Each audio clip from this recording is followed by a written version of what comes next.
Necə yəni? Elə şey olar? Hər şeyin bir çarəsi olur da, bunda bir çarəsi olmalıdır.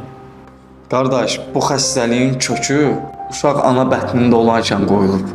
Bu insanlar elə bilirlər ki, uşaq ana bətnində olarkən heç nə görmür, heç nə eşitmir.